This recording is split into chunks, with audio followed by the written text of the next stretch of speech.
As Sister Jamila lights her candle, she whispers a prayer passed down to her through over 40 generations of her family. The rising smoke carries her prayer high into the heavens. She is a member of the original Christian church, started almost 2,000 years ago. But what happened to this original church, and where do we find it?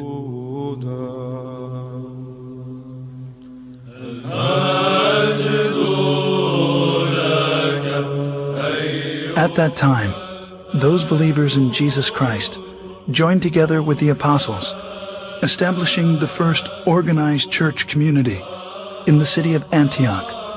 It is there in Antioch that they were first called Christians, as stated in Acts 11:25.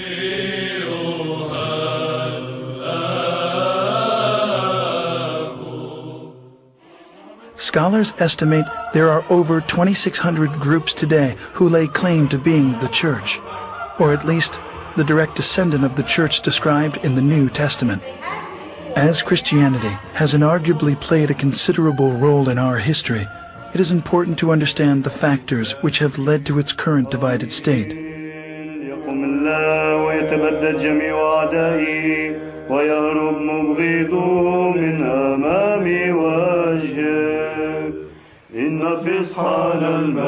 With the birth of the Church of Jesus Christ at Pentecost, the apostles made many missionary journeys.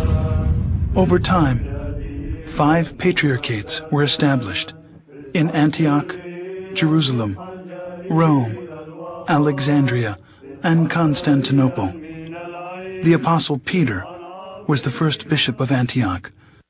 12 years later, he became the first bishop of Rome, leaving the apostle Paul as the head of the Antiochian church, while James, the brother of Jesus, was the first bishop of Jerusalem.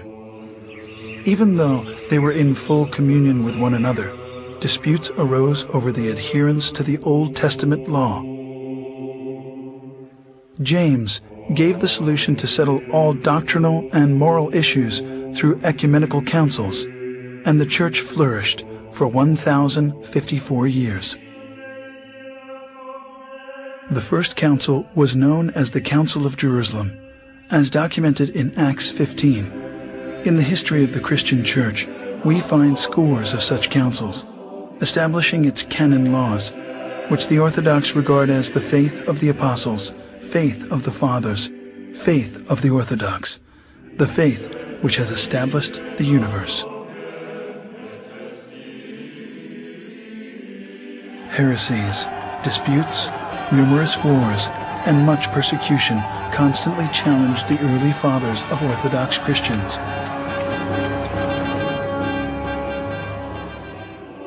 But because the church was unified, it continued to survive. At the Ecumenical Council in 325 at Nicaea, the bishops decided they needed a creed. After much prayer and some 90 years, what's known today as the Nicene Creed was finally written.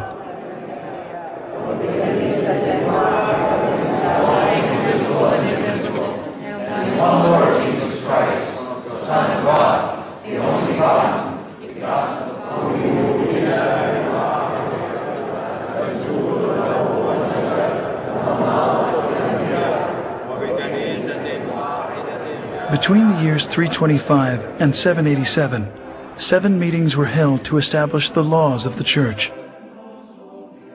These became known as the 7 Ecumenical Councils. The faith of the Church at the close of its first 1,000 years was the same. The doctrine, the creed, the government were all recognized as one everywhere. This one church was the Orthodox Church, which has weathered many attacks. This cohesion, however, was soon to end. As the first millennium was drawing to a close, tensions began to mount between the Western Church, Rome, and the 4 Eastern churches. the bishops of Rome began to claim authority over the other 4 churches, on the claim that the Roman Patriarch was the only true successor of Peter. 2 giant issues emerged. First, Rome's declaration of the Pope's supremacy, and second, that the wording of the 700-year-old creed be changed. As disunity led to conflict, a cardinal was sent by the Roman bishop to slap a document on the altar of the church in Constantinople during a Sunday worship, excommunicating the Patriarch of Constantinople from the church. The final consequences of these tragic events was a massive split. The Great Schism occurred in the year 1054. Pursuing his claim of universal headship of the Church, the Patriarch of Rome broke from the other 4 churches, creating the Roman Catholic Church, independent of the other.